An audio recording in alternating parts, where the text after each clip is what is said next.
Wednesday, all day. Stream hasn't caught up with TikTok yet. Not sure why. Why isn't it working?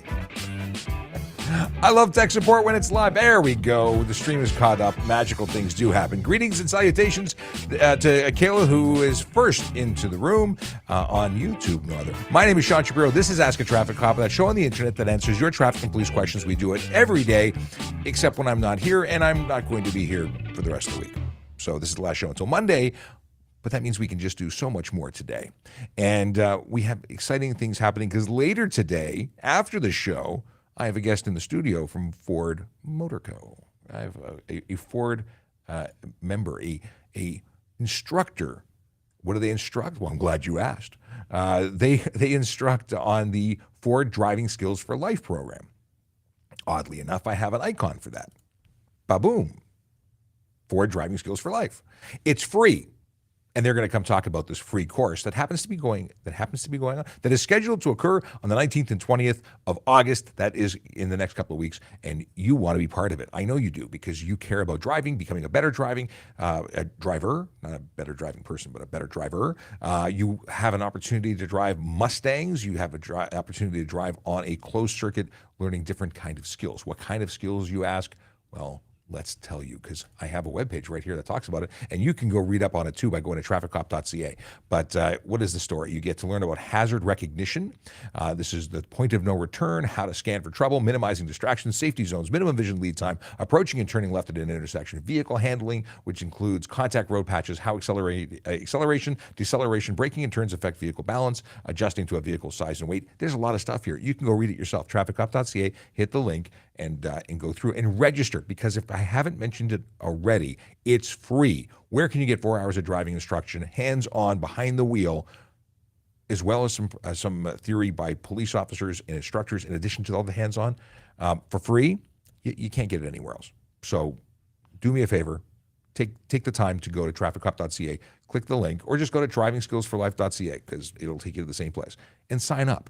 There are opportunities to go. It's either morning or afternoon session on Saturday or Sunday, and there are currently spots. There are a lot of people who are, the afternoon on Saturday is filling up, and so is the afternoon on Sunday.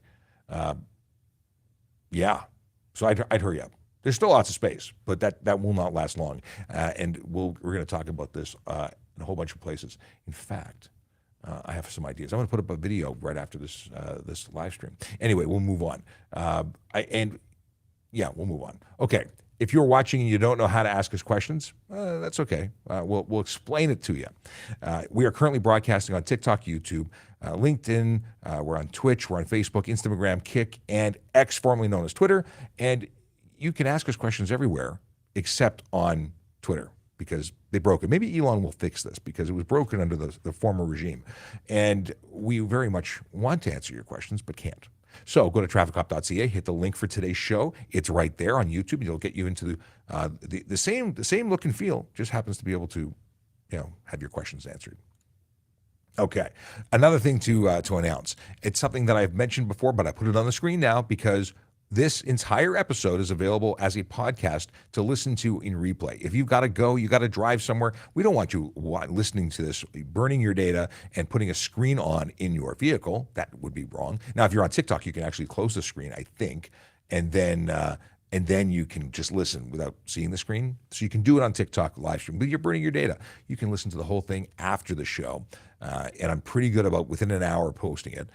It's available on Spotify, Apple Podcasts. It's available on Google Podcasts, iHeartRadio. There's a ton of them. And if you go to trafficcop.ca, you can get the link for that. You can also just go to askatrafficcop.trafficcop.ca. Yeah. All right, let's get into the first order of business. And what is that order of business? Well, we're going to talk about Vision Zero Enforcement Team, which oddly enough I don't have on screen, but I'm loading it. See, I get my information where you get your information, which is the internet. And we posted on our social media accounts, Traffic Services, or at Traffic Services on X, where we post it every morning, along with Facebook and Instagram. If you'd like to know where we are every day in terms of Vision Zero, this is where you check it. So August 9th, Toronto Police Vision Zero officers are focused on Vision Zero in 32 Division, which and 51 Division. Those are the neighborhoods of Downsview, Willowdale, Newtonbrook, Bathurst Manor, St. Jamestown, Cabbagetown, Riverdale, Church, and Yonge. Those are the neighborhoods where real people live, work, and play and deserve to be safe. And we put this up so they know that we're out there helping them. Now, this is not to say that if we're not in your neighborhood, that no enforcement's occurring there.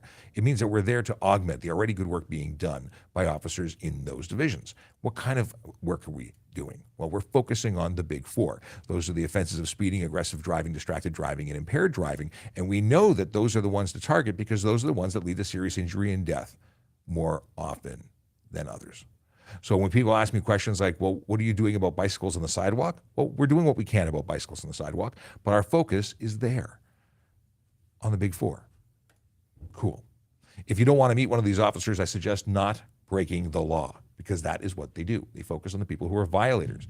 People very often ask, well, why are you harassing people who run stop signs and red lights? And we're not harassing people. We are keeping them, holding them responsible. We are making sure that they are held accountable for their choices when they're riding a bicycle, driving a car, e-bike, whatever they're doing. They have rules. Those rules are for everybody. So when you break the law, expect to get stopped, expect to be charged. And if you know that we're out there looking, maybe change your behavior, never get a ticket because you do the right thing first. Okay, lots of questions coming in from different places. But let's continue with the good morning stuff. Good morning to Big Jeff Fresh, who was also in the afternoon. We were on the air with the Kelly Contreras show yesterday around 2:30, and Terry Hart was stepping in, actually she's back today in for Kelly Contreras, hosting her show, and she got pulled over on the way to work. So she wanted to know, what's the story? What do I have to do? What should I know? What is the right way to respond to being pulled over? Because she was nervous. She had run a red light. And it was some story about the fact that there was a streetcar and she was worried about the streetcar because she doesn't like those big vehicles. And I get it. She got a warning. She was very lucky because that would have been a $325 ticket. That is 3 demerit points for running a stop sign. But they got a warning, and that's where it ended. But because she got a warning, she didn't know what all the other things were. Like if you get pulled over, do you have to provide your identification? Well, yeah, you do. You're a driver and you're required by law to surrender your license. If you don't, it's a $110 ticket. Even if you have your license, if you don't have it with you, if you don't present it, it's a ticket. It's $110. If you have your insurance document with you, or if you have a electronic copy, if your insurance provider provides it to you by way of an app, well, that's something you have to surrender. And if you don't, $65 ticket. And if you don't have insurance, that goes into a whole different rabbit hole where you could be charged for drive no insurance, or drive motor vehicle no insurance, and that comes with a $5,000 to $25,000 fine, up to 6 months in jail. It's a bad day at the office for you. If you don't have your ownership document, $110 fine. Now, you can have a photocopy of it, both sides, making it a true copy, but end of the day, these are things you're responsible for, and she didn't know that. She didn't know all those things, but she apparently didn't get a ticket for it, so I'm assuming she had all the right documents. Okay, moving along. Tim Shallow says, good morning, Sean. Good morning, Tim. We have some questions coming in from TikTok, and we have JD, the producer, in the background, taking your questions from the chat and porting them over to where I can see them. So if you would be so kind as to actually put the word or the letter Q before your question, so we know it's a question, it'll make it easier for JD to flag it as one. Now, we also have magical people like Tracy, and do I see any of our other regular moderator helper persons in the room? Tracy might be the only one. Good morning to you. Normally we have an Emma in here too, but we all have other things to do, and we appreciate when you show up. But if it's because you like to be here, and if you're here, you're helping us, and it's awesome. So thank you for all that you do. If you might get an answer in TikTok chat from one of them, and they know stuff because they spend time here. And I understand everyone wants to hear it from me, but very often they're what did someone once say? Spitting the truth. All right, let's get on to the first question that's coming in, and it's from Plessity. If you buy a new car, never register it, and get caught without insurance as well, can it be impounded? That's a very interesting question. So we don't impound for no insurance. We don't impound necessarily for no registration. If you buy a new car, the dealership's not going to hand it over to you without registering it because it's in their name. It's out of their fleet. So it has to be registered for them to hand it over. Otherwise, it's not going to happen. If you buy a car that's used but new to you, that technically belongs to the previous owner. And that's a problem for the previous owner because not only could you be in a situation where it's believed to be stolen, or it's believed to, it complicates matters. but we don't impound necessarily. But an investigation would definitely be taking place, and you'd be charged in all sorts of wonderful ways, like that no insurance charge for. Now it's owner. The way the wording of the charge is owner permit or owner. Is it owner permit or owner drive a motor vehicle on a highway with no insurance? I'm looking for a pen. Where's my pen? And the deal is with that you're not the owner because you haven't registered it. But if you're the person in charge, that charge can still fall in your lap. And if you're driving it, it's arguable that you are in charge, especially if you've got a convoluted story about it never being registered. And yeah, you're probably going to be in a world of hurt. But why would anyone want to do this?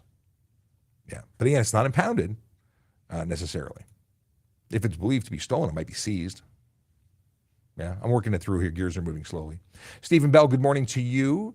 Big Jeff Fresh, who says Elon is busy trying to fix the X logo before before the APB or APIB. What is APIB? Maybe that's the integration to allow us to get questions and answers through.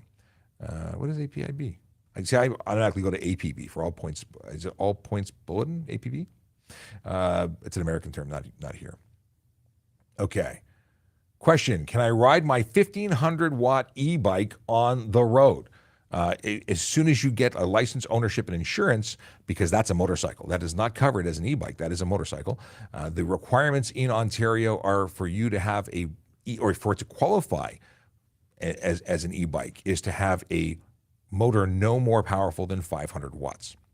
If you have a 500 watt motor and it's not capable of going over 32 kilometers an hour, both have to be true, then it's legal. It has functioning pedals, those three things, then that can be considered an e-bike.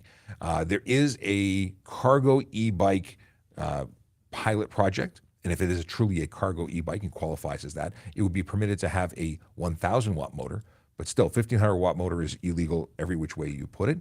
It is a motorcycle. It needs to be registered as a motor vehicle. It needs to be plated as a motor vehicle and insured as a motor vehicle. And then you would have to be licensed as one.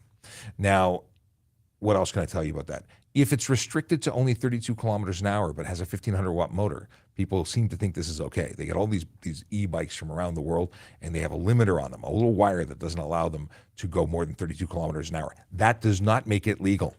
You are still driving a vehicle with a motor more than 500 watts, even if you're restricting its maximum speed. It's not legal. If you've been told otherwise, you've been lied to. And there's a lot of confusion about it there.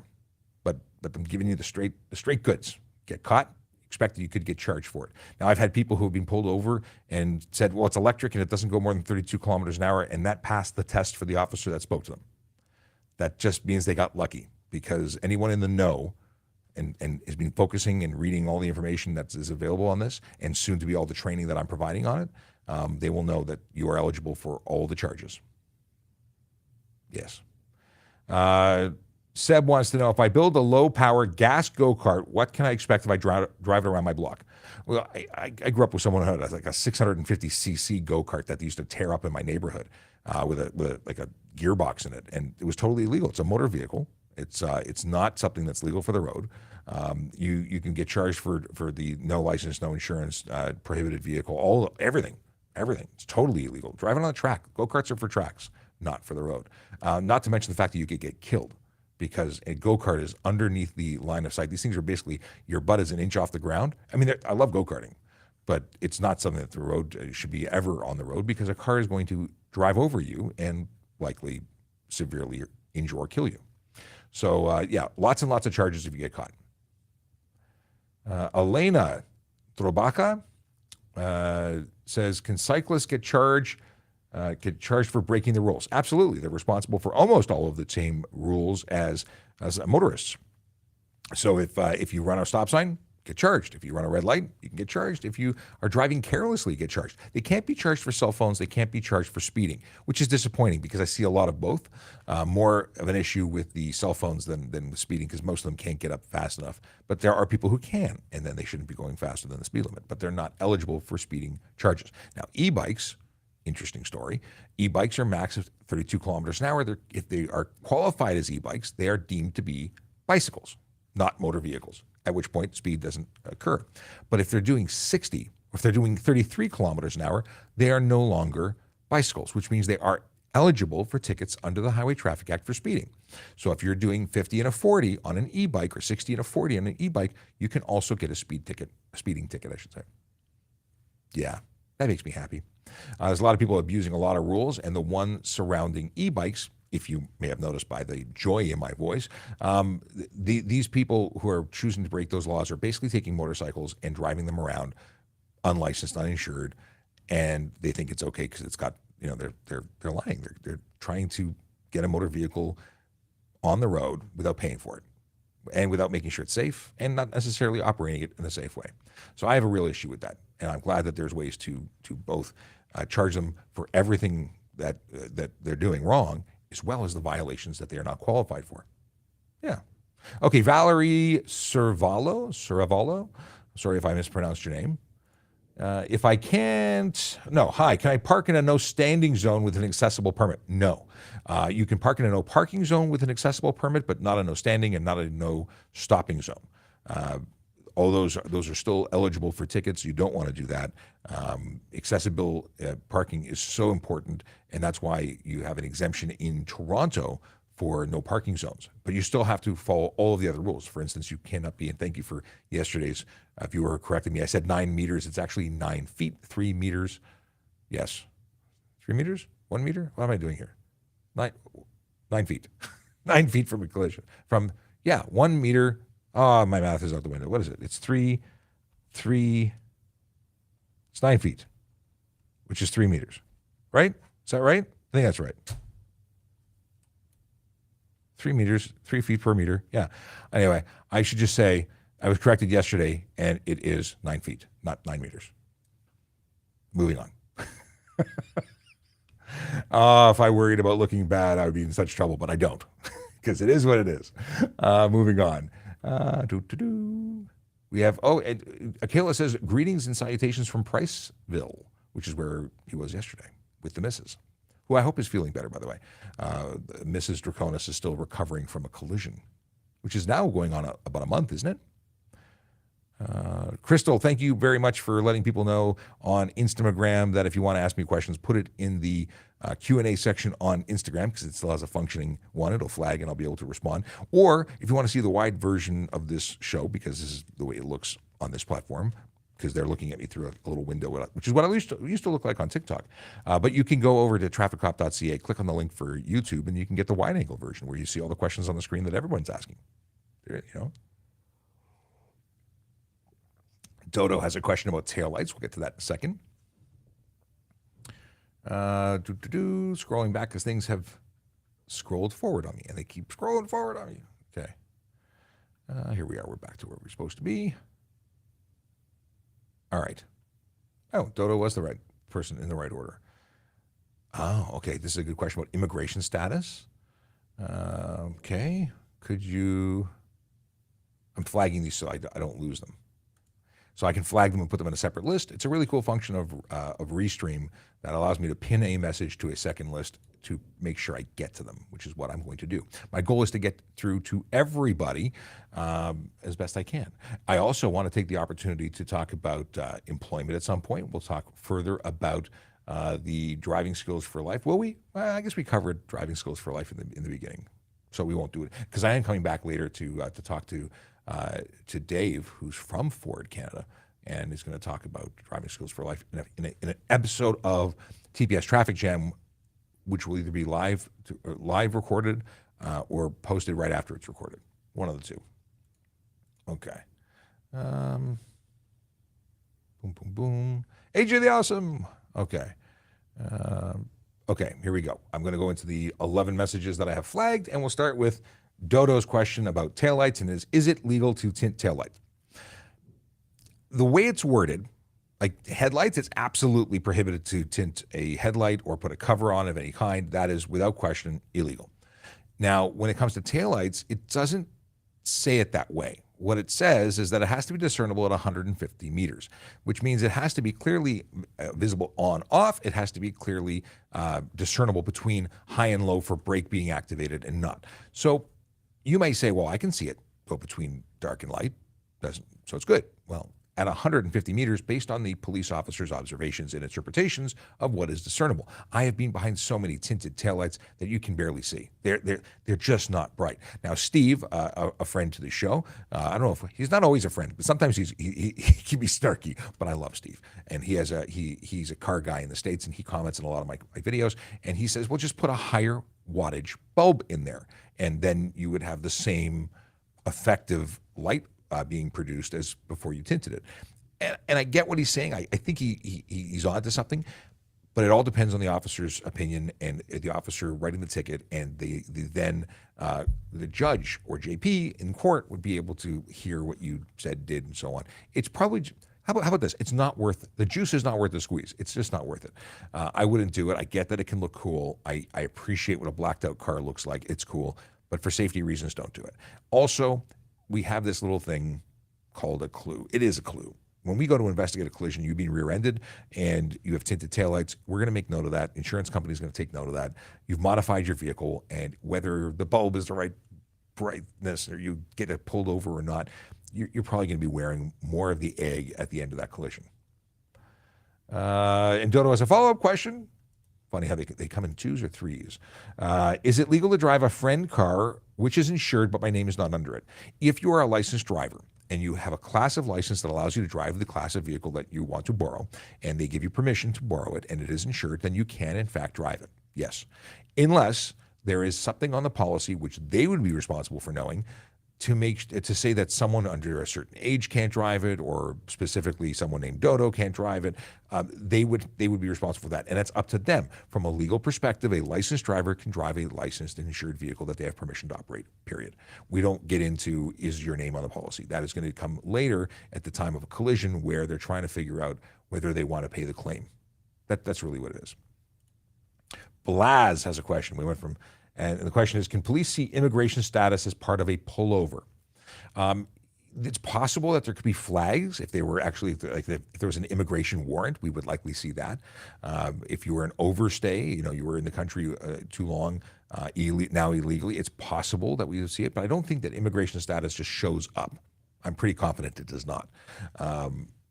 But if there was questions raised based on something that came up in the investigation, it is entirely possible that someone who is an overstay, who's here beyond their legal right to be here or permission from from Border Services to be in the country, then we have and regularly do contact the CBSA folks, who then give us the status and then come and collect that person and deport them.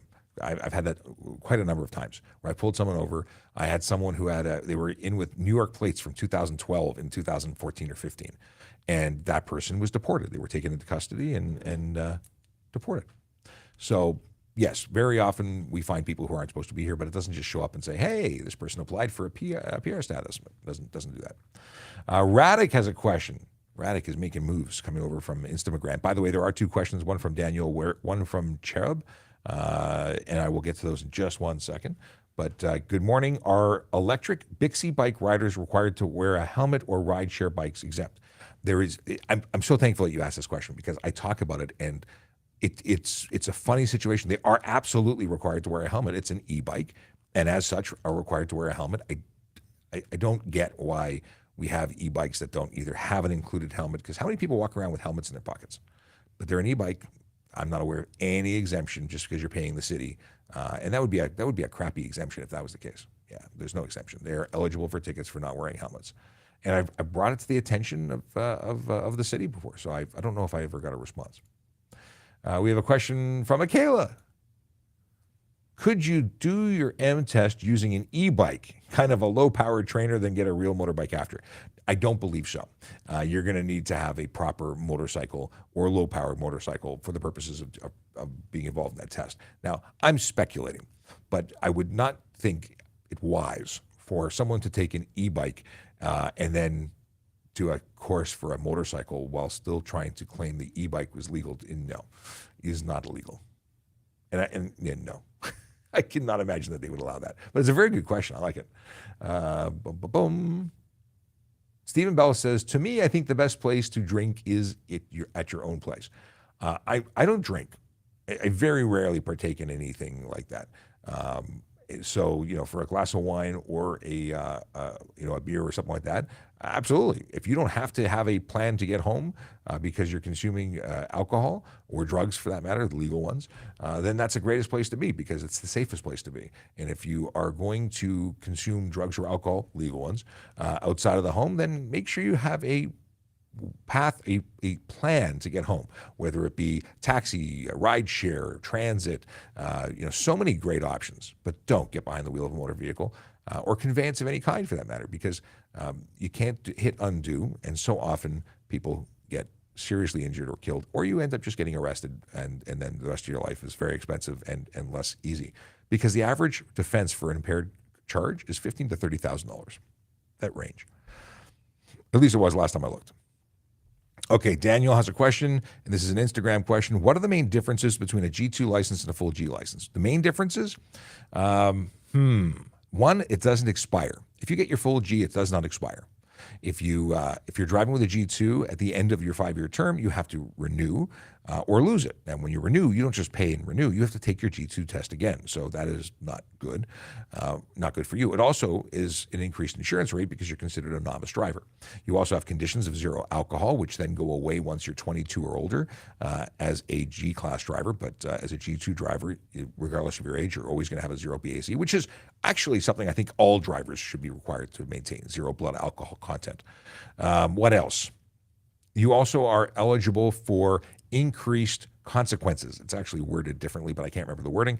And that means that if you get a ticket that has 4 demerit points, so you get charged with careless driving, you would be on conviction receiving a 30-day suspension your first time, your second time a 90-day suspension, your third time you would be getting kicked out of the graduated licensing program. So you are a probationary driver as a G2, and you are eligible or susceptible to these increased measures, which means you'd be losing your license. And if you lose your license, you lose all of the time you've spent getting your license. So if you have 2 years of driving experience and as a G as a G2, and you were ready to take your G, well, you now have 3 suspensions, or your 2 suspensions, your 90 and your 30. This is your third conviction. You are going to be kicked out, and you're going to lose those 2 years. You're going to have to start as a G1 driver again. So there are real reasons to get your G. Not that because it allows you to be a horrible driver, but if you do have a boo-boo and it results in you getting charged and convicted, at least you don't lose your license and all your work that you put into it. It is a thing. Now, what is this? I have an AVOP DA license, which is my provincial license. Can I use it to drive on the... I don't know what that is. What is an AVOP DA license? AVOP DA. I'm gonna Google this for a second because I want to know what your thing is. It's helpful if you don't use acronyms I don't know. Let's see. DA license.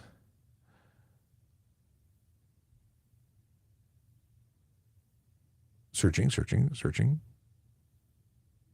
It's taking its time. It does not like it. I don't know. The internet seems slow today. Airside vehicle operator's permit. So this is no. It's a permit to drive on an airport. Is that correct? No, that is not a driver's license for the road. That is for use at an airport. That is all. But I can honestly tell you, I've never been asked that before, ever. That's like saying you have military. If you are a member of the Canadian Armed Forces and you, JD says, yeah, that's it. If you are a member of the Canadian Armed Forces, you get a military driver's license. You can drive military vehicles, and you still have to follow all the rules, but you don't actually have a driver's license in the province of Ontario, which means you don't have a driver's license when you're not driving a motor vehicle that is owned and operated by the military. When you are driving a golf cart or luggage carrier, or even a vehicle that is a motor vehicle but on private property, and this is the permit for them to allow you to be on their property, that's all it provides you. There's no special skills, no special privileges. Thin white line interceptor says, good morning, sir. Hope all is well. Blue fog lights, highly illegal. Yes, you can't turn blue fog lights on. If they're mounted but not actually functional, they're not illegal. You cannot project light other than white or yellow to the front of a motor vehicle in the province of Ontario. Yes, that is a thing. It is 10:30, which means I get to remind you who I am and what I'm doing and why I'm here. So my name is Sean Shapiro. I'm a police constable with the Toronto Police Service, and I go live on social media to answer your traffic and police questions. In fact, this is called Ask a Traffic Cop. Why? Because I am a traffic cop. I work for the Toronto Police at Traffic Services, which is a citywide unit for the Toronto Police in the city of Toronto. And I work specifically in traffic safety programs, which handles not only educational, content creation for the service, both internal and external. We are media relations officers. We deal with the media, as well as social media. So we're busy folks. We create safety programs. We go to media events and trade shows. We are the friendly face to help you get through your traffic questions and such. I think I covered it. Not only are we broadcasting on multiple platforms, these episodes are all available on YouTube forever. We have the podcast version, which is a replay. Essentially, you can just watch it on YouTube if you wanted to, but let's say you want to listen to it while you're at the gym, because nothing gets your blood going like listening to traffic advice and law, than listen, when you're on the treadmill. But hey, listen, whatever floats your boat. So if you want to listen to us while you're driving, the safe way to do it is to download the Apple podcast version of this, or the Spotify, or the Google, or what else? We're everywhere, iHeartRadio. So you can download this and listen to it at your leisure without burning your data, by the way, which is a good thing. Okay.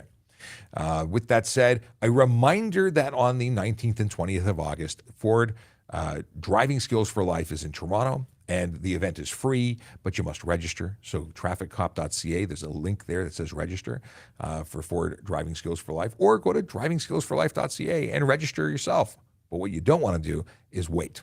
You don't want to miss out on an opportunity for free driving instruction. We talk about getting licenses. We talk about being a safe driver. Take advantage of the opportunity to make yourself better. You don't have to be a brand new driver. You need a G1 or better. So let's say you've been driving for a little while. You've never had professional training. Go get some. It's cool. It's cool to be safe. It is. A lot of people think they're great drivers when they're not. And we're not going to judge you when you show up. We're just happy that you're there. So I'll be there all weekend. If you want to come say hello. But register and then come say hello. Okay, here is a question coming in from Wathaber. I don't know how to pronounce your username, but that was probably a bad attempt. Out-of-province vehicles with one license plate get a ticket for one plate? No. If you have a Quebec plate or somewhere else that only issues one plate, then you are exempt, because there's a line of exemption. Now, once upon a time, we thought, it was just our discretion. We could write you the ticket, but we didn't. Well, we actually looked into it, and there's an actual exemption. It wasn't just us being nice people. We are nice people, but that's not why you weren't getting tickets. Chris Roberts, can I ride my mobility scooter in the bike lane? I think that while you could probably do a lot of things, that's not what it's intended for. A mobility scooter is intended for the sidewalk.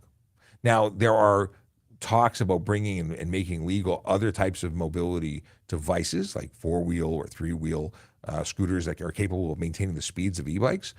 And those are said to be legal if they pass it. At the moment, they're not. The bike lanes are for bicycles. The sidewalks are for pedestrians. And if you're in a mobility scooter and you're at pedestrian pace, then you should be on the sidewalk.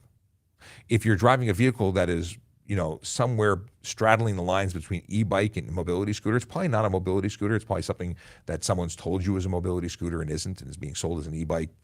It's in limbo land, and it's probably not meant for the road at all. So it's just not a safe place for you. Cyclists have fought hard for the right to be protected and have a place to go on the road. And yeah, I'm going to say you shouldn't be there. What is the highest speed ever recorded by police radar? I don't know. I know that OPP a couple years ago got someone at 305. I don't know if they've had any faster. I certainly don't keep score at that kind of stuff. So I don't have an answer for you. So AJ the Awesome earlier said, good morning. And oh no, he says, I started a new job, so I'm no longer free to watch anymore. Hope all is well with you.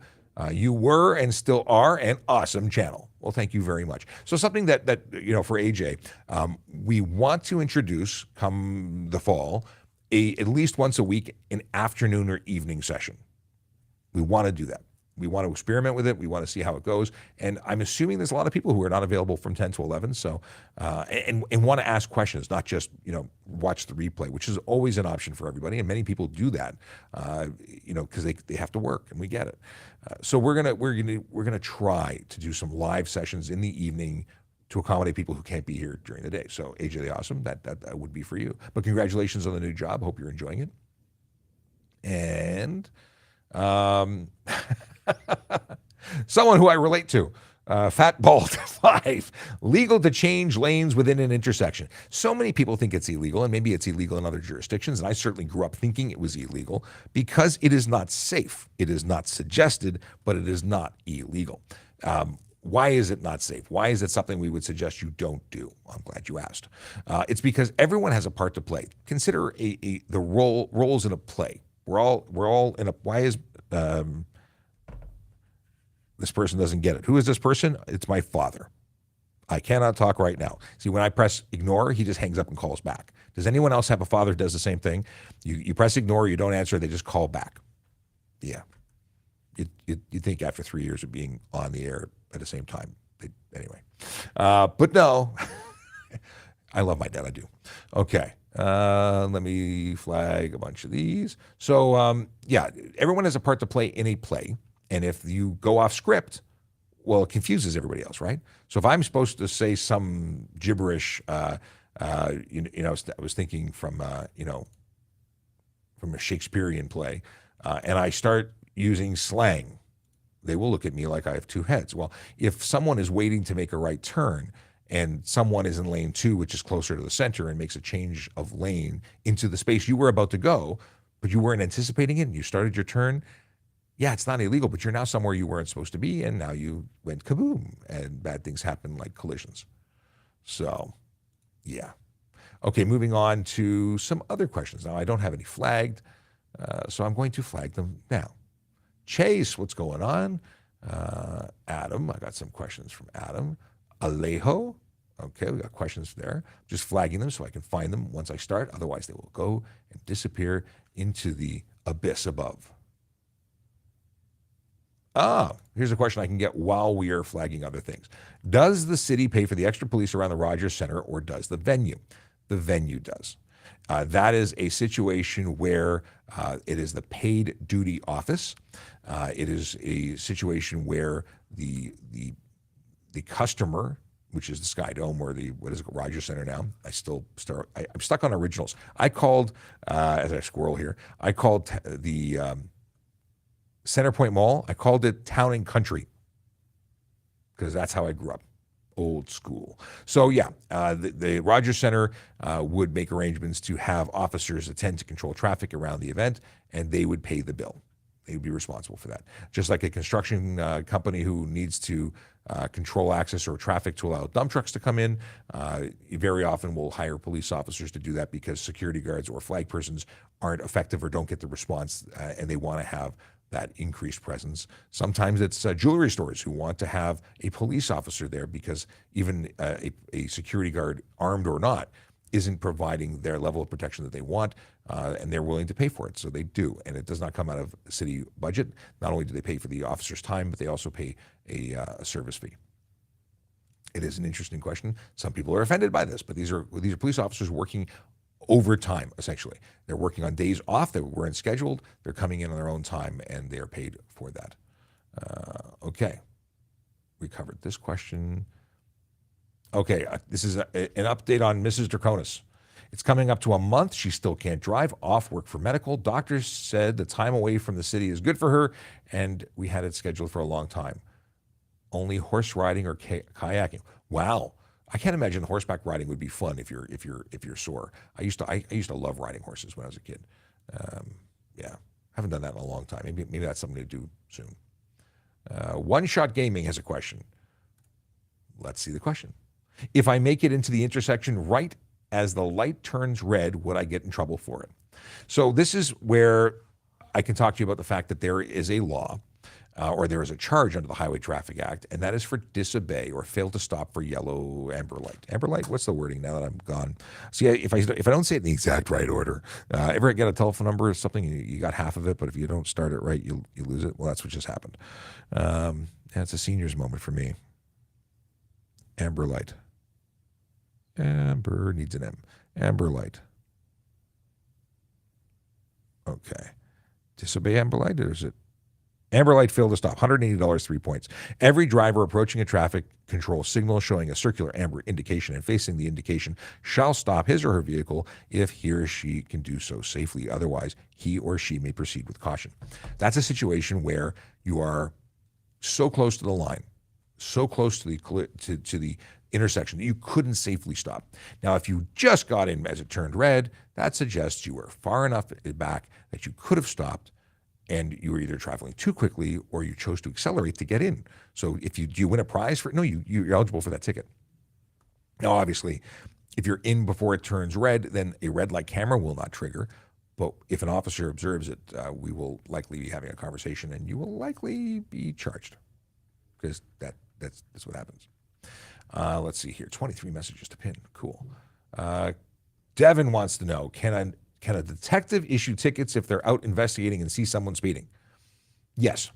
A police officer is a police officer any time of the day or night, whether they're on duty or off duty. We're always police officers and always have the authority to do that.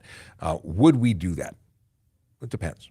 Now, a detective likely doesn't have a laser or a radar device, so how would they determine how fast you're going? Well, since we're talking about it, they're probably pacing you.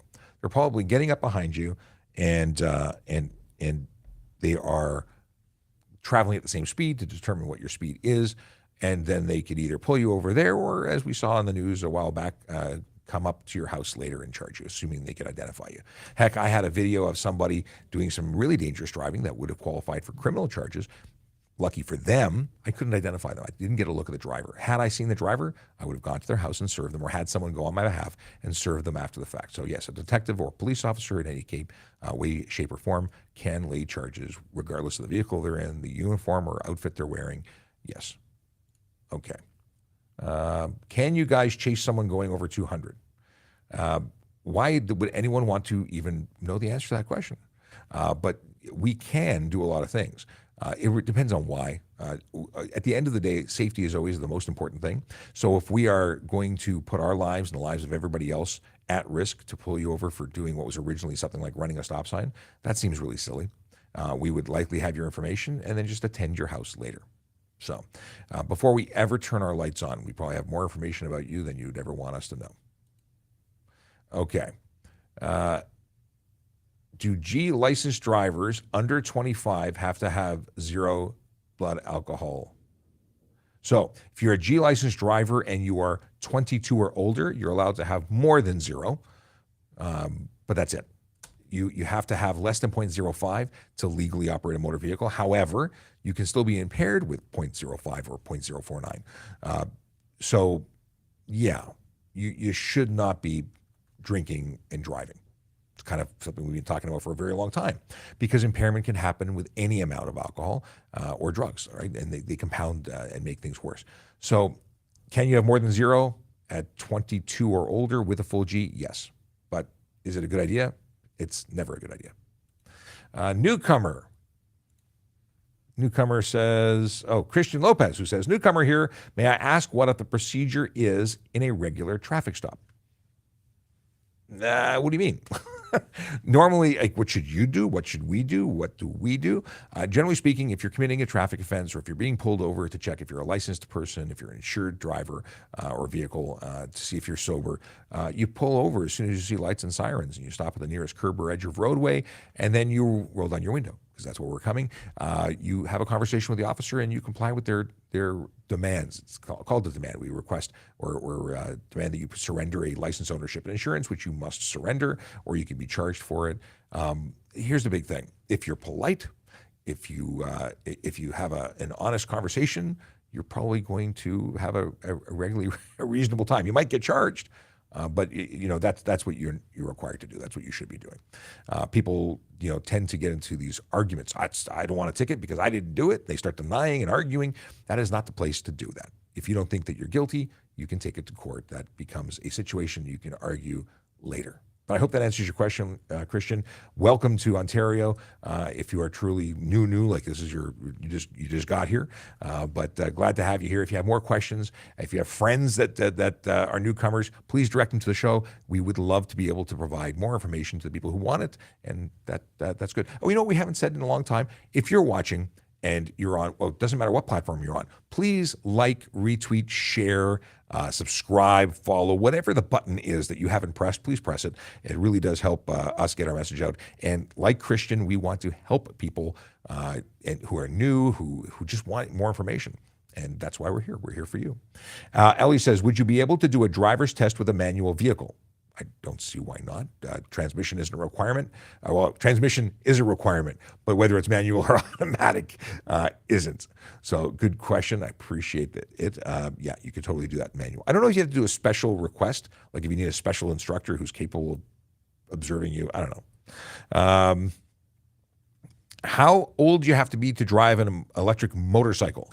An electric motorcycle is a motor vehicle. You have to be 16 years old with a valid M-class license. It's a motorcycle. If you're talking about a motorcycle that is a device that looks like a motorcycle, but it has pedals and is being sold as an e-bike, well, if it actually qualifies as an e-bike, you must be 16 years old in the province of Ontario to operate it. But you don't have to be licensed because it's an e-bike, not a motorcycle, unless it goes more than 32 kilometers an hour on a flat, if it's capable of going more than 32 kilometers an hour on a flat surface, or has a motor more than 500 watts. Many of these vehicles are masquerading, they're motorcycles masquerading as e-bikes. If you get caught on one of those, you're going to get into big trouble. And I say that because there's big trouble waiting. Noah Mortimer. Let's see what Noah's saying. I was driving to work today, country back roads, and got stopped by some film crew blocking the road. It didn't look like they were police directing traffic. Are they allowed to block the right of way for vehicles? They cannot stop traffic. They hire police officers to stop traffic, and very often these crews, if it's a an indie or student film, they're just doing it without permission. They are not like, did they have a flag person or just some camera guy standing out there holding their hands up? They don't have the authority to direct traffic. Now, you can't drive through them because that would be hitting people, and that is bad. But I would certainly contact your local police if you ever heard about that or saw that again, and say, this is what's happening, and they will go and they will shut them down. I'm all for the film industry, but not when they start messing around with the roads, and they're doing it to avoid paying people to do it safely and legally. That's a repeat. That's a repeat.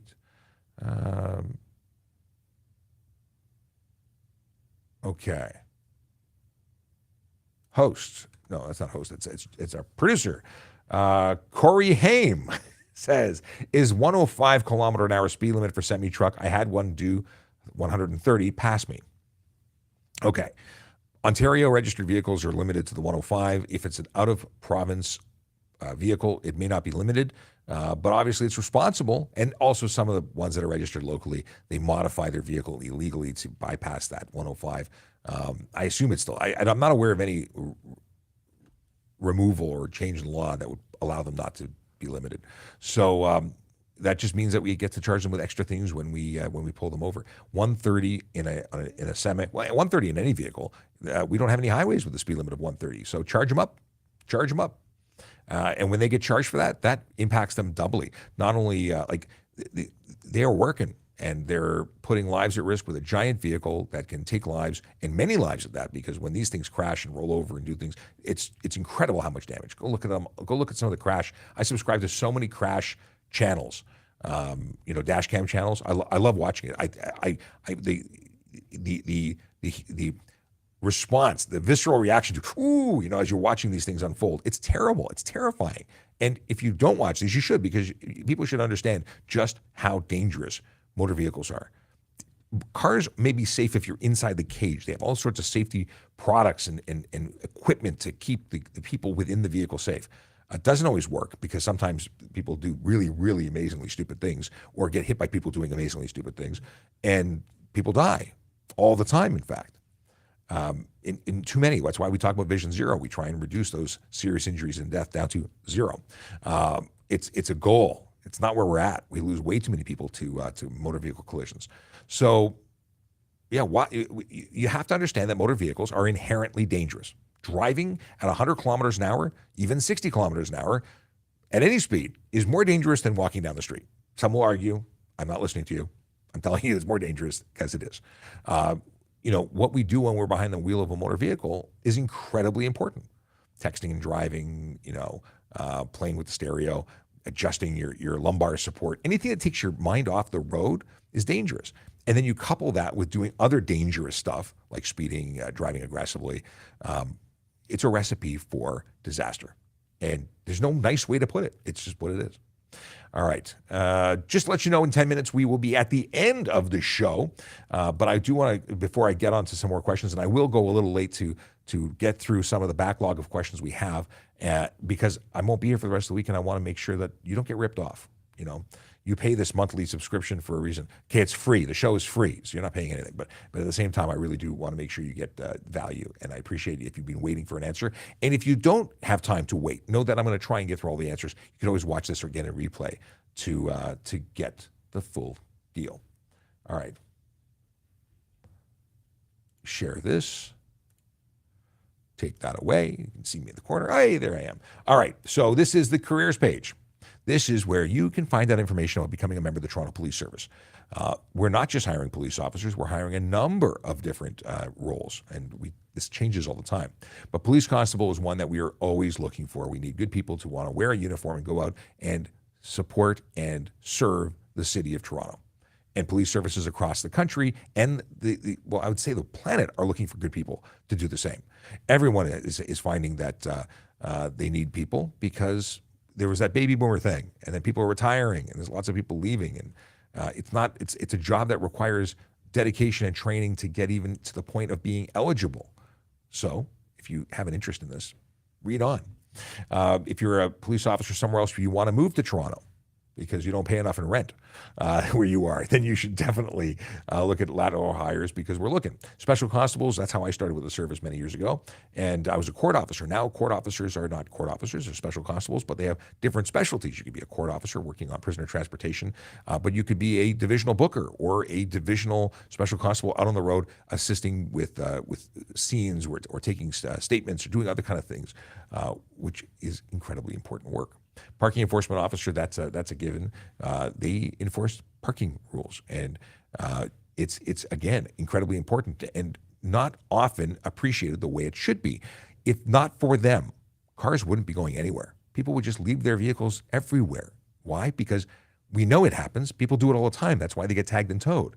Well, if they weren't out there doing that, our city would grind to a halt. They're incredibly important. Thank you to them for the work that they do. Communications operators, we're always looking for them as well.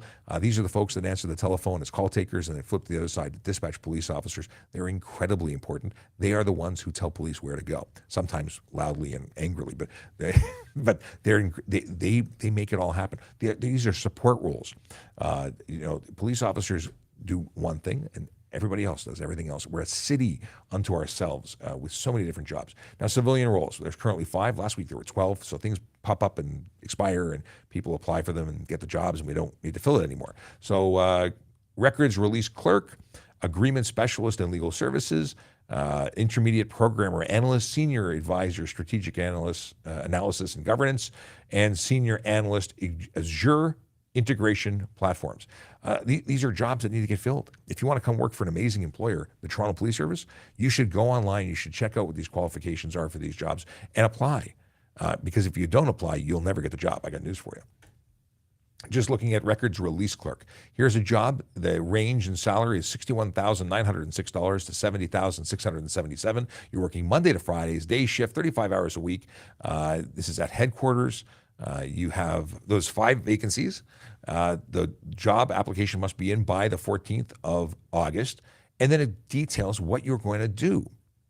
Well, it's good work, and we'd love to have you join the service.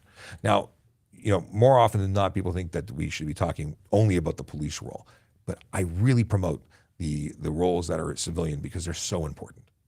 Okay, let's get back into some questions, and then we'll call it quits for the weekend. Yeah. Excuse me. What is this? Martin has a question, and that question is: stopping at a 3 or 4 way at the exact same time. Who has the right of way? It never happens the exact same time. It really doesn't. If there's so much confusion that no one can make a decision, make a decision. Otherwise, everyone's just waiting. And then everyone gets really polite and starts, hand gesturing. At some point, that's ridiculous. Someone has to make a decision. Otherwise, it's the person to the right? So it's the first person first to arrive, first to drive. I've never actually seen perfect, symmetry where everyone is arriving at the same time. It just doesn't happen.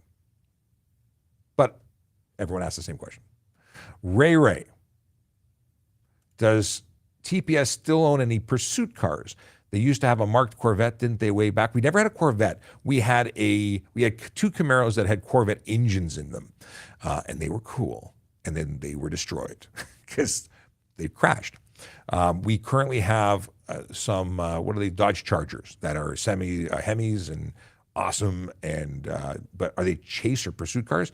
Any police officer in any vehicle that is marked is in a pursuit car. We're not about going as fast as we can and getting into dangerous chases. That's not the goal of what we do. We want to make sure and ensure the safety of the public is the priority. Okay. Oh. How would you handle a car flying by you, clearly doing 40 or 50 over, but you have no measured speed? How would you prove stunt or the dollar value for a speeding ticket? Would they just get a warning? Well, if they fly by me and they slow down real quick, we're going to have a discussion, but I won't be able to give a speed. So we'll have a discussion. Could it be careless driving? Could it be something else? I'm sure there's something that we could find to lay that would be appropriate. And it's all about laying appropriate charges. But if I'm speeding up to catch them and I have to do 100 to catch up to you, and I manage to pace you at any point during that time, I'm going to have a speed at that point. So it all depends. There's no good answer. There's no simple answer, I should say. Can I drive my ATV on the road with proper plates and insurance? That's Adam Fragonas who wants to know. Depends on where you are. If you are a licensed driver with an ATV that is licensed and plated, in some jurisdictions they allow them on the road. There are rules as to how fast you can go and on what roads you can be on. But you couldn't do that in Toronto. That would not be permissible. Can you get a ticket for driving a lowered vehicle that isn't slammed to the ground low? You can lower a vehicle within reason. Now, we're going to make an inspection to see whether or not that is a safe, a reasonable, amount. So, we want to see ground clearance. We want to see clearance for the tires. We want to make sure there's no evidence of contact being made to the body or the frame. Those are the kind of things.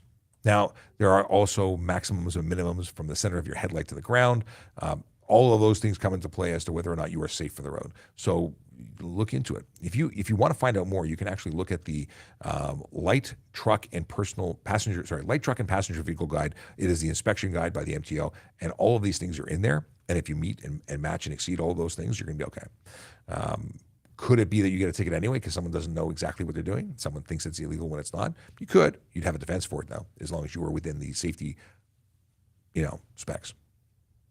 Good question, though. Could I have a custom ignition manual fuel pump, maybe you meant? Manual starter? Gavin, I don't know. That is outside of my my realm of expertise. If it met the specs and was safe according to a mechanic and they safetied it that way, you start getting into some really fringe stuff, and I'd be weary of doing these things. They may be cool, like a steampunk car, but I don't think it's smart. And someone can prove me wrong. Flacco Adonis says, how about for homicides? Share the link. I don't know what we're talking about, Flacco. And let's see here. Ticket for not signaling?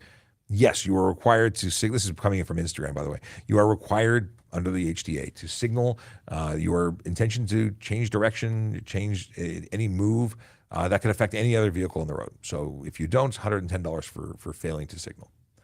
Kev wants to know if the Toronto Police can patrol the 401. If so, those cops help us truckers from getting cut off, also brake check. We don't generally patrol it, but if we're using it to get from point A to point B and we see something, we can certainly act on it. But do we set up regular patrols? No, the OPP do that. It's their area. We're busy enough with our own roads. But again, I've stopped vehicles in the 401 and charged them. So it does happen, and it's totally within our jurisdiction to do that. Justin Bell, I want to apply for PC with a few services, but I know I need LASIK. Uncorrected vision is too poor. Can I apply to go through the process? And if I make it that far, defer until after surgery? You really need to meet the requirements to apply, is my understanding. I don't think you can say, I'm applying with a condition, because you may not take the surgery, may have a problem. So they're not going to put you through the process until you meet those requirements, is what I'm guessing. And if you got to the point where they were ready to hire you, they're going to get a little upset with you when you say, well, I really like to, but I got a scheduled thing in 6 months. Talk to a recruiter. Maybe there's information I'm not aware of. And obviously, we want good people to apply for this job, and you might just be that person. So check it out.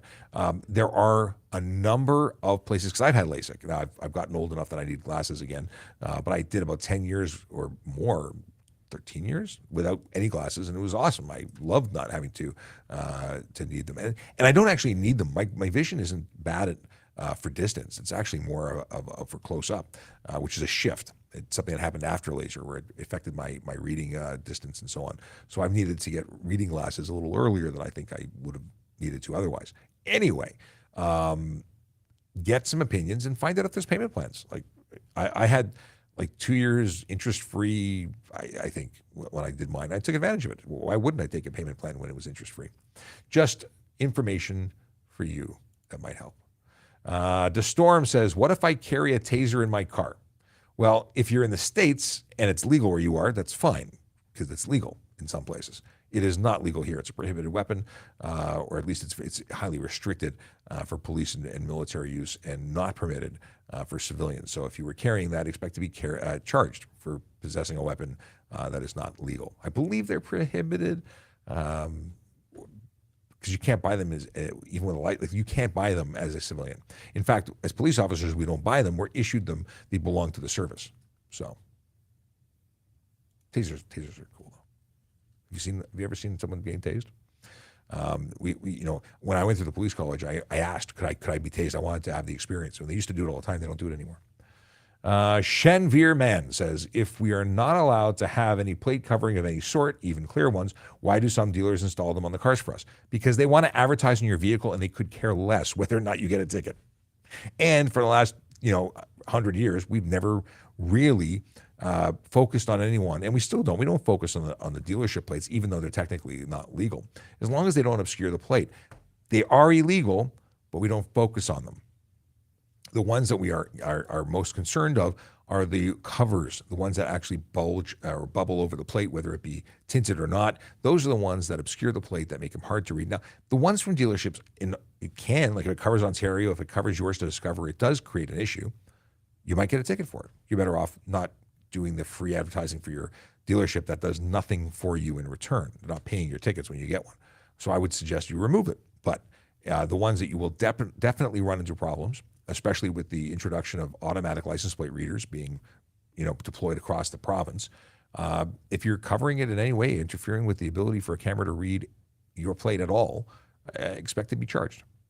So, Cam Fit. I see we're at 11:03. We're still going strong to kick into backlog. Anything that comes in after the 11 o'clock, you're likely not going to get your question answered. So Cam Fit says, can you have neon lights underglow on your car other than not using any emergency vehicle colors? It depends on what direction you're projecting the light. If the bulbs are visible, you're probably going to get a ticket.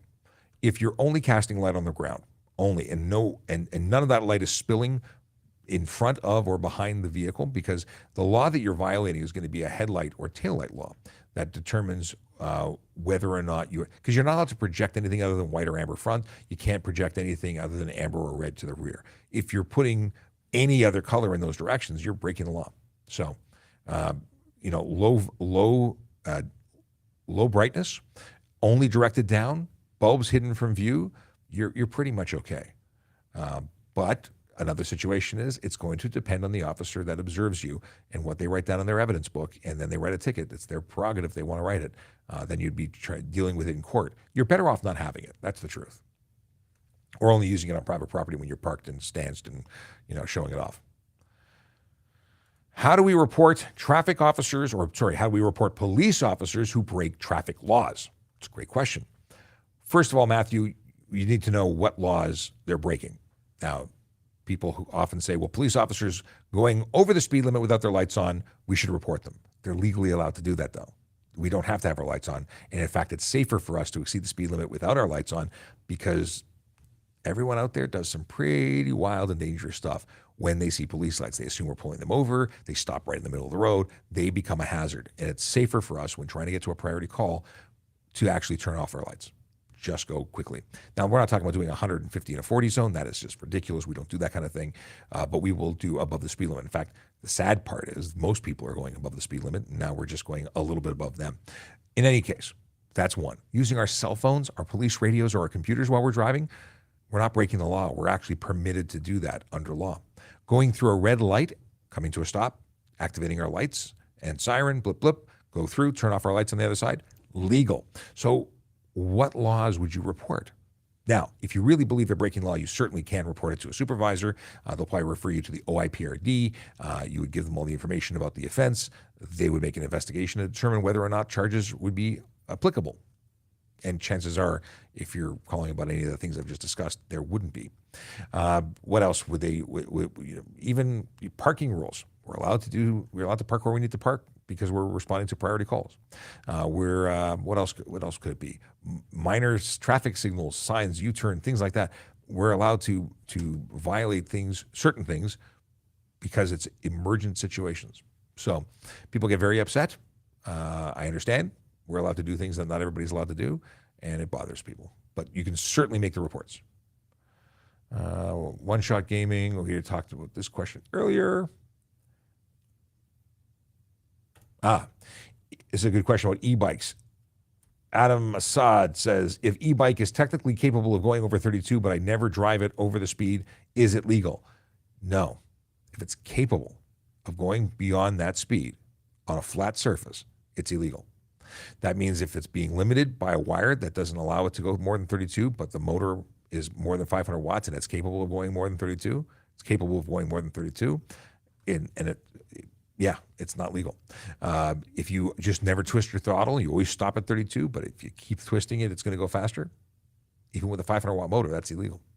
How do we normally catch those people? We normally catch you because we're monitoring the speed. You're getting caught on a laser or radar speed measurement device, and once we catch you doing it, it doesn't matter what you say, you're caught.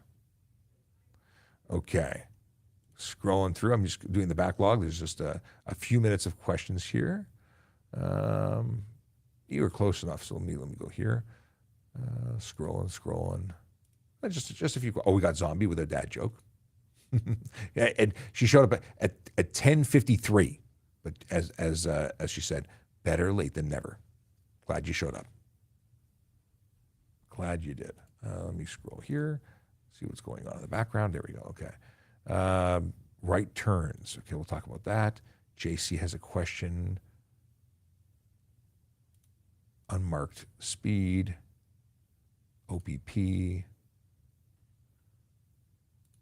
Okay, Gary has a question. The double lane roundabout. Okay. There's a question from Christian about stopping vehicles for why they stop. Okay, I think we're up to date. So, question from Christian, who earlier said opened with hi newcomer, or newcomer here, one of the two, but they're new to the province. Thanks for the information. You're very welcome. Can police officers in Ontario pull you over just to check your documents, for example, driver's license, insurance? So yes, if you're operating a motor vehicle in the province of Ontario, a police officer can pull you over at any time because you're operating a motor vehicle to check if you are a licensed driver. So they would check your ID, and you're required to provide it, to ensure that you have insurance on the vehicle, the insurance status of the vehicle, to ensure that you have, that you're sober. So yeah, license status, sobriety, insurance status, and to check the fitness of a vehicle. Those are things we can always pull you over for without you breaking any law, without you having any poor driving. Just because you're in front of us, we can do that. Okay. Oh, I skipped this one before. But that's a very good question, and a lot of people want to know. Oh, here's a question about radar. If I have a G2 license, can I drive in Alberta? The answer is yes. You can drive anywhere in North America. A G2 license is probationary. You must follow all of the conditions of your license, but you are eligible to drive everywhere. Can you drive a motor vehicle on a private road without license and insurance? If it's truly private, it's private property, then we can't charge you on private property for driving without insurance or a license because it's private property. That's like saying on your front lawn, if you drive your lawnmower, can you be charged? Not unless you're impaired or doing stunt driving. Stunt driving applies anywhere, and so does impaired driving. But the requirements for the other stuff doesn't apply. Can you get pulled over for doing the speed limit in the passing lane on the highway, slowing the flow? I would like to say that it should never be charged because I don't believe that a speeder should ever be given an opportunity to speed. But because of the safety implications of having the clown speeder pass you on the right to get past and continue to break the law speeding, you create a situation where you are creating a scenario where it's unsafe, which is ridiculous because you're following the law, and you shouldn't be being considered the problem here. I would sooner, if any situation was ever an opportunity, I'd be charging the speeder, the person who's tailgating you or speeding. But technically speaking, there's laws that say slower moving traffic must move right. It doesn't specify legally slower, it just says slower. So because there are officers who are willing to charge for that, and because there's a presented real danger for the boneheads who are speeding, passing you on the right, then stay to the right if you were traveling at the speed limit. That's the easiest way to go. You can be charged. And I'd never charge you for doing the speed limit in the left lane, but that's just me. I would charge the speeder. But it causes a problem. And I can keep talking about this because I have a real problem with speeding. But slower moving traffic must stay to the right. And yeah. Now, if you're driving under the speed limit in the passing lane or in the left lane, absolutely. And I will say this, no one's allowed to speed even to pass. Not many people understand that passing isn't an excuse to speed. If everyone's going the speed limit, no one should ever pass. Interesting question. Scrolling back a bit. Burton wants to know if you get stopped by police, do you have a choice to have a French police officer? It depends on what's going on. Generally speaking, we're going to do our best to communicate. And as long as you understand, we're going to communicate in the language that I speak because I can't speak French. So I'll do my best. And I have translation apps if I have to. If it was something criminal, we'd probably get a translator, but it will depend. Even with criminal, impaired driving, I've had people who, when impaired, claimed to only speak another language. Turns out later they spoke all sorts of languages, including English. So it doesn't prevent us from continuing forward. We'll do our best, and we will get you, if you're being arrested, get you legal counsel in the appropriate language, get someone to translate. We do our best. If one's available, we'll get you one. But we're not going to just not give you a ticket or not deal with things. Yeah. Okay, covered that. Okay. I think I got everything flagged. Let's open this up. Okay. Is pepper spray illegal in Ontario, Canada for me to carry while I walk? Dog repellent, which oddly enough is pepper spray, is not illegal if you use it against a dog or an animal. If you use it against a person, expect to be charged with assault with a weapon. Pepper spray for use against humans is not legal. It's assault with a weapon. That doesn't mean that you're necessarily going to be convicted for using it because it could become a weapon of opportunity. But you have to know that if you buy pepper spray for defense against humans, that is not permissible to carry. Sasha, can you drive a car with no seat belts, but the car as the car was made before seatbelts were mandatory? If you have a classic vehicle and it was manufactured and is as original from when the vehicle was manufactured without belts, they're not required today. They're grandfathered. I would feel very odd being in a car with no seatbelts. I would not feel safe in that car. So, yeah. You can do it. You can also add seatbelts. If e-bike has off-road mode that technically allows it to go faster but is in regular mode, capping at 32 kilometers an hour, and is never driven over, is that okay? No, because at the tap of that button, it is now going beyond. It's capable. It was always capable. It was just your discretion. That's like saying I have a car that does 100 kilometers an hour, but I never push the gas pedal all the way. So is it legal to drive at 32 when the law, like, okay, that bad example because the car's allowed to go faster. No, it's just choosing not to speed. And that's not the same as not being capable. So if you have an off-road mode, it is still illegal on the road because it's not an e-bike. It's a motorcycle according to the law. You have to not be capable, regardless of the switch on your handlebar, of going beyond 32 kilometers an hour on a flat surface. Okay. We got JC with a question. What is the speed limit on a concession road if it's unmarked? Generally speaking, when you're in an area, you're entering into a town or city, it's going to say what the unmarked zones are. More often than not, it's 50 and 80. So 50 if it's a road, 80 on a highway. And it should be designated when you enter a jurisdiction, when you enter a town or a village or whatever you're passing through. That has always been what it's been, but it could be different. So as you enter an area, be aware of the signs. Is it illegal? What? This is from Navi. Is it legal? Can OPP park their cars on the side of the highway without four-way flashers? Four-way flashers don't make parking legal or illegal. They are police officers and they're doing it as part of their work. They are allowed to pull off the road. You are not allowed to park on the King's Highway. They are. And they're there for a purpose. They're not just hanging out. Okay. This is a good one about turning around bike lanes. When making right turns with bike lanes beside, can we cross over into the bike lanes if there's no bike? Depends on what the lines are. Depends on what the design of the road is. If there's a hash mark, it's intending for you to be able to cross over into the bike lane to pinch the curb so that no one comes in between, at which point you can then, the cyclist would pass you on the left, which would be safe. And many bike advocates will tell you otherwise, but it depends on the construction, the design of each individual intersection. Generally speaking, if it's a protected bike lane, if it's a cycle track, you cannot cross into it. You need to make the turn and yield, providing the opportunity for the cyclist who cannot avoid you to not hit you, because you're going to turn, you're going to create a collision. Okay, we're quarter after, so we're still, and we've got a couple more questions yet, but we're wrapping it up. Okay.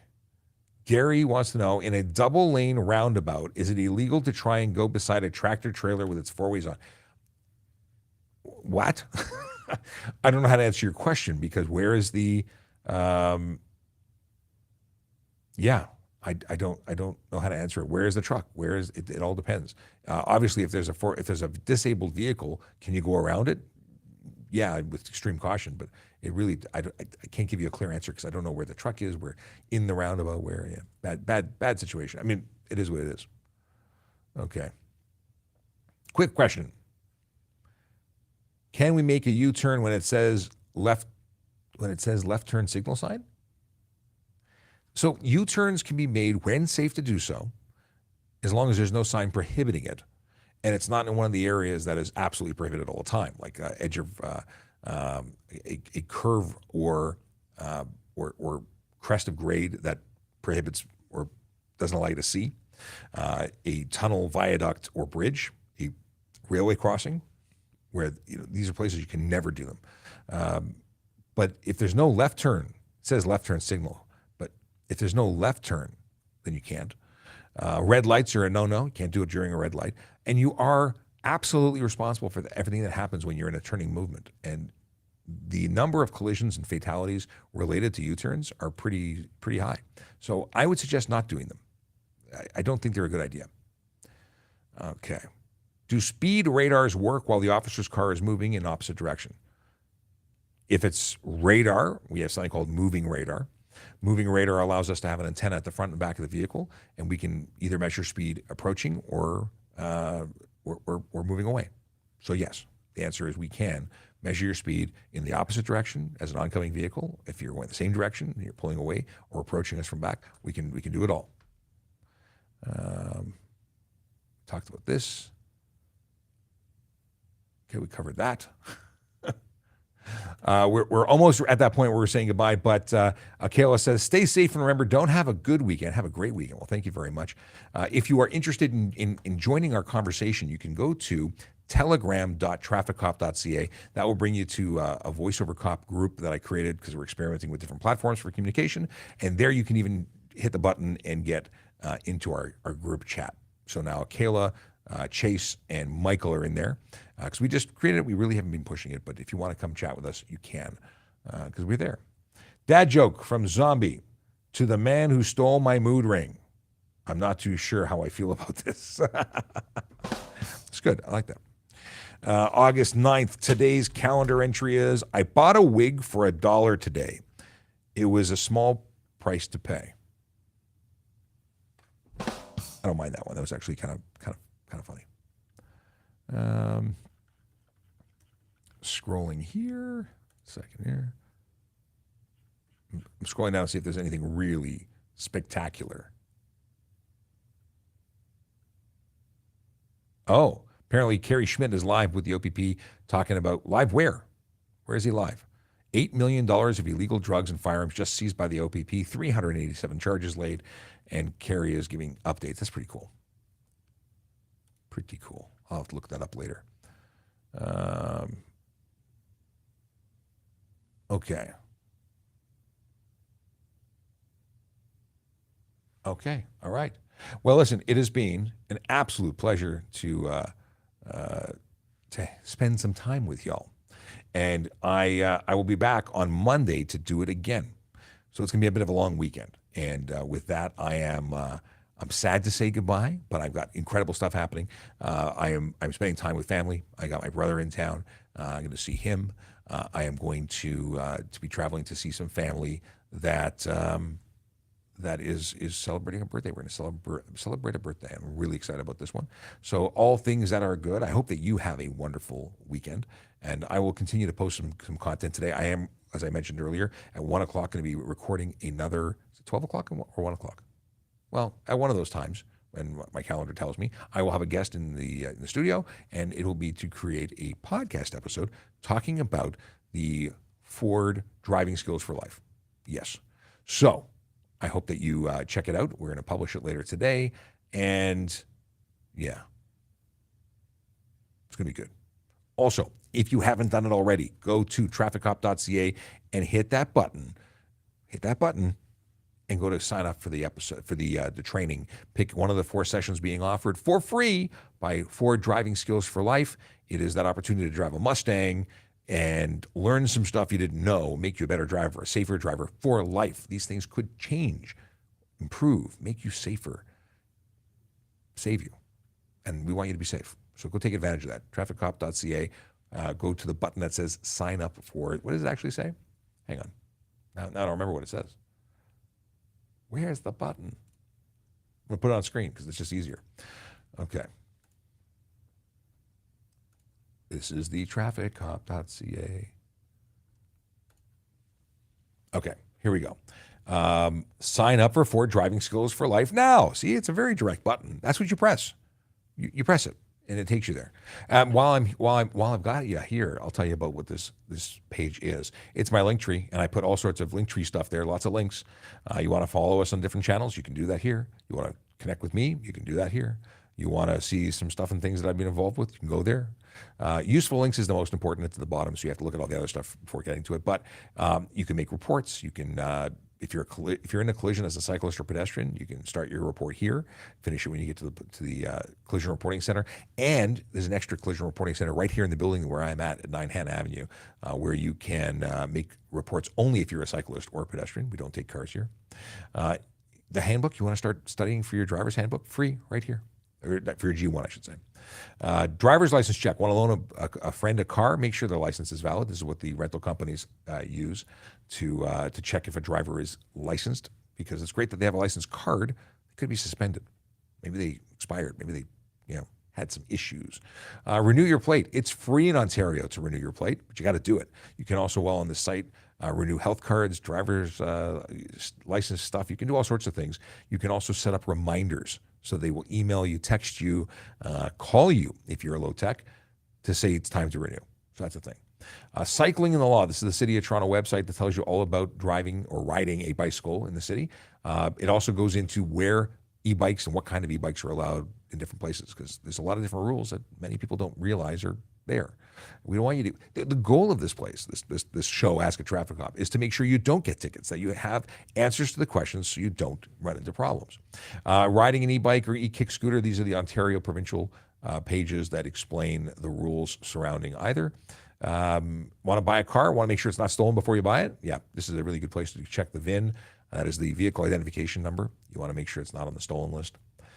You're a new resident. Where's my newcomer? There's all the rules here. You want to compliment a member? Then you can do that here. And this is links to the software we use to create content here if you're interested. Ecamm is what I use for creating all sorts of things. Restream is how we stream to multiple platforms. So that's it. That's it. That's all. Okay. I press this button and we start our goodbye song. It's actually the traffic song. It's awesome. Recorded by a member of the Toronto Police Service, written and recorded right here in the studio. Yellow light, red light, green light, go. Driving safely helps the traffic flow. Watch for pedestrians, look out for bikes, and don't drive like a jerk that no one likes. Yellow light, red light, green light, go. Driving safely is the way to go. Put down your cell phone, nobody needs you to text and drive on the DVP. Yellow light, red light, green light, go.